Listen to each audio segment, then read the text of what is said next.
नमो नमः। भवतां सर्वेषां स्वागतम। विद्यार्थियों, आप सभी का बहुत बहुत स्वागत है संस्कृत कक्षा में। आज हम बात करने जा रहे हैं मनुस्मृति के द्वितीय अध्याय के 7वें, 8वें और 9वें इन 3 श्लोकों के बारे में। 7वां श्लोक जो है वह इस प्रकार से है। यह कश्चित् कस्यचित् धर्मो मनुना परिकीर्तितः स सर्वोभिहितो वेदे सर्वज्ञानमयो हि सः।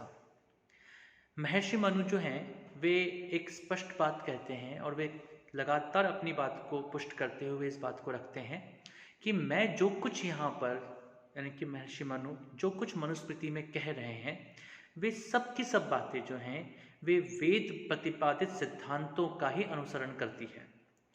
अर्थात जो कुछ मेरे द्वारा कहा जा रहा है, जो कुछ आप इस महर्षि मनु के लिखित मनुस्मृति ग्रंथ में पढ़ रहे हैं, वह सब कुछ वेद आधारित है, वेद प्रतिपादित है अथवा वैदिक सिद्धांतों के अनुकूल है। इसीलिए इस श्लोक में वे कहते हैं, इसको हम लय या गति के साथ पढ़ने का प्रयास करते हैं। यह कश्चित् कस्यचित् धर्मो मनुना परिकीर्तितः स सर्वोभिहितो वेदे सर्वज्ञानमयो हि सः। इसका अन्वय इस प्रकार से होगा विद्यार्थियों। मनुना यह कस्यचित् कश्चित् धर्मः परिकीर्तितः सः सर्वः वेदे अभिहितः हि सः सर्वज्ञानमयः।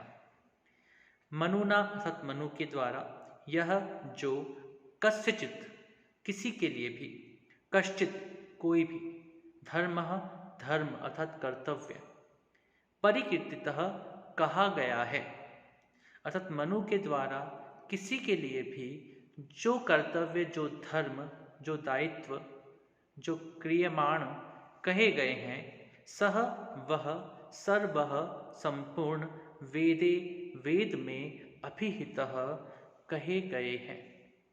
वह सब कुछ वेद में भी उसी प्रकार से कहा गया है। ही क्योंकि सह वह यहाँ पर वेद के लिए प्रयोग किया गया है। वह वेद सर्वज्ञानमय सभी प्रकार के ज्ञानों से युक्त है। सभी प्रकार के ज्ञान उस वेद में सन्निहित हैं, विद्यमान हैं। उन्हीं के द्वारा कही गई सिद्धांतों या उपदेशों को ही इस मनुस्मृति के अंदर कहा जा रहा है। तो महर्षि मनु जो है इस श्लोक के माध्यम से एक बात स्पष्ट करना चाहते हैं कि महर्षि मनु अपना अलग से कोई विचार नहीं दे रहे हैं। अभी तो महर्षि मनुस्मृति के माध्यम से उन वैदिक सिद्धांतों को ही जनमानस के सामने सरलता के साथ एक स्थान पर रखने का प्रयास कर रहे हैं जो कि वैदिक सिद्धांतों के अनुकूल है। इसी के बाद 8वां श्लोक जो है उस 8वें श्लोक में वह कहते हैं, सर्वं तु समवेक्षेदं निखिलं ज्ञान चक्षुषा श्रुति प्रामाण्यतो विद्वान स्वधर्मे निविशेत वै। निविशेत वै। वेद सर्व ज्ञानमय है ऐसा उन्होंने बताया पिछले श्लोक में, और ऐसा बताने के पश्चात स्वधर्म का निर्णय किस प्रकार से करना चाहिए इसी बात को बताने के लिए यह श्लोक वे प्रस्तुत करते हैं। इसको एक बार लय से बोलने का प्रयास करें। सर्वं तु समवेक्षेदं निखिलं ज्ञान चक्षुषा श्रुति प्रामाण्यतो विद्वान स्वधर्मे निविशेत वै। इसका अन्वय लेते हैं।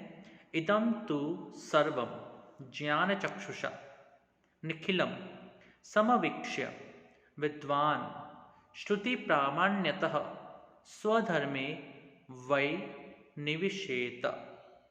इदम यह, सर्वम सब कुछ, ज्ञान चक्षुषा ज्ञान रूपी चक्षु अर्थात नेत्र से, निखिलम संपूर्ण, समवीक्ष्य सम अवेक्ष्य, सम अच्छे प्रकार से, अवेक्ष्य देखकर तत् पुनः पुनः देखकर उसका निरीक्षण कर उसके बारे में चिंतन करके, विद्वान वेदज्ञाता श्रुति प्रामाण्यतः वैदिक प्रमाणों के अनुसार स्वधर्मे अपने धर्म में अपने कर्तव्य में वै निश्चित रूप से निविशेत प्रविष्ट हों। अर्थात वे कहते हैं यहाँ पर कि यह जो कुछ ज्ञान रूपी नेत्रों के द्वारा संपूर्णतया पुनः पुनः चिंतन मनन करके वेदज्ञाता वैदिक प्रमाणों के अनुसार अपने कर्तव्य में निश्चित रूप से प्रविष्ट होवें।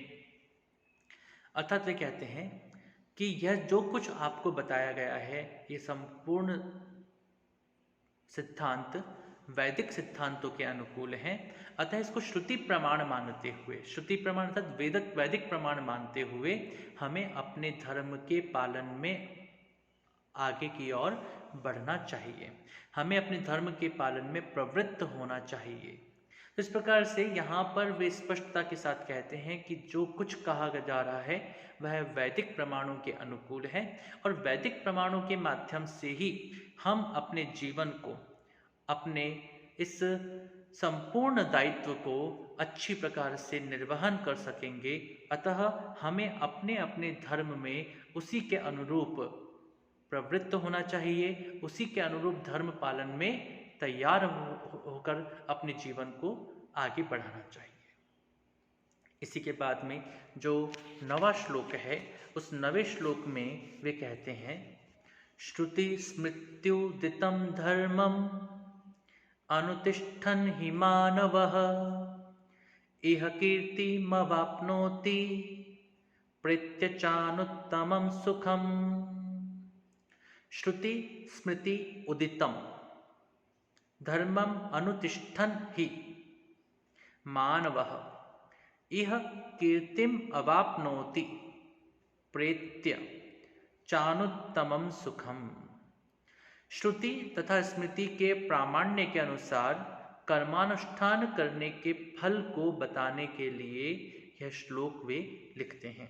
अर्थात यदि हम श्रुति और स्मृति के प्रमाण के अनुसार अपने कर्मों को करते हैं, अपना कर्मानुष्ठान करते हैं, अपने दायित्वों का निर्वहन करते हैं, तो उसका क्या फल हमें प्राप्त होगा, उसके लिए वे कहते हैं, इसका अन्वय इस प्रकार से होगा, श्रुति स्मृति उदितम धर्मम मानवः हि अनुतिष्ठन् इह कीर्तिम प्रेत्य च अनुत्तमं सुखम अवाप्नोति।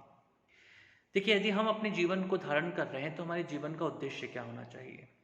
हमारे जीवन का उद्देश्य यह होना चाहिए कि हम अपने कर्मों के द्वारा यश को प्राप्त करें। आप सबका उद्देश्य भी यही होगा।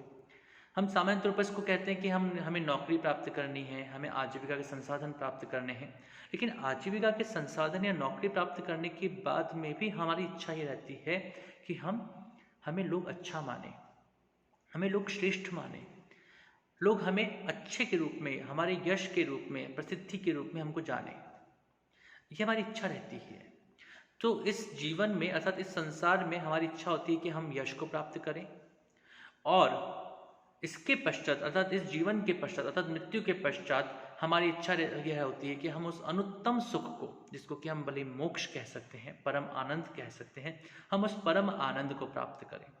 तो यहाँ पर इस श्लोक में, 9वें श्लोक में महर्षि मनु स्पष्ट कहते हैं कि यदि आप श्रुति और स्मृति के आधार पर अपना जीवन यापन करते हैं, अपने दायित्वों का निर्वाह करते हैं, तो आपको इस जीवन में कीर्ति की प्राप्ति होती है और इस जीवन के पश्चात उस अनुत्तम सुख अर्थात परम आनंद की प्राप्ति आपको होती है। इसका जो अर्थ लिख लेते हैं, श्रुति स्मृत्युदितम, तो श्रुति अर्थात वेद, स्मृति अर्थात स्मृति ग्रंथ, धर्मशास्त्र, उदितम, उदितम शब्द जो है यहाँ पर वद धातु में त प्रत्यय से बना है। तो वद अर्थात कहा, कहना, तो उदितम का अर्थ होगा कहा गया या प्रतिपादित किया गया। धर्मम, धर्म को, कर्तव्य को, मानवः, मनु के अपत्य मनुष्य, मानवः मनु की संतान, हम सभी मनु की संतान हैं, इसलिए हम मनुज कहलाते हैं, मनुष्य कहलाते हैं, मानव कहलाते हैं। तो मनु के संतान हम सब मनुष्य ही हेत्वर्थक है यहाँ पर। अनुतिष्ठन, उसका अनुष्ठान करते हुए, उस पर अडिगता के साथ, स्थिरता के साथ आगे बढ़ते हुए, यह इस लोक में कीर्तिम, कीर्ति को अर्थात यश को, प्रसिद्धि को, प्रेत्य, और यहाँ से मरने के पश्चात परलोक में अनुत्तमम, जिससे उत्तम न हो, अर्थात सबसे उत्तम, सुखम, सुख को अवाप्नोति, प्राप्त करता है। तो यहाँ पर श्रुति और स्मृति के अध्ययन और श्रुति और स्मृति के अनुसार जीवन को धारण करना या श्रुति और स्मृति के बताए हुए सिद्धांतों के अनुसार अपने दायित्वों का निर्वाह करने पर पहली बात यह है कि हमें अपने इस जीवन में यश की प्राप्ति होगी। और दूसरी बात यह कही गई कि जब हम मृत्यु को प्राप्त कर जाएंगे तो हमें उस अनुत्तम सुख, उस उत्तमोत्तम सुख की प्राप्ति हो सकती है, जिस प्राप्ति का ही हमारा परम लक्ष्य होता है। तो आज हमने 3 श्लोकों का अध्ययन किया, 7वें, 8वें और 9वें श्लोक को। आप इसको और ध्यान से पढ़ें और समझें, और किसी भी तरह की कोई समस्या हो तो ज़रूर हमसे बात करें। आपका बहुत बहुत धन्यवाद। नमो नमः। शुभम भवतु। पुनर्मिलामः।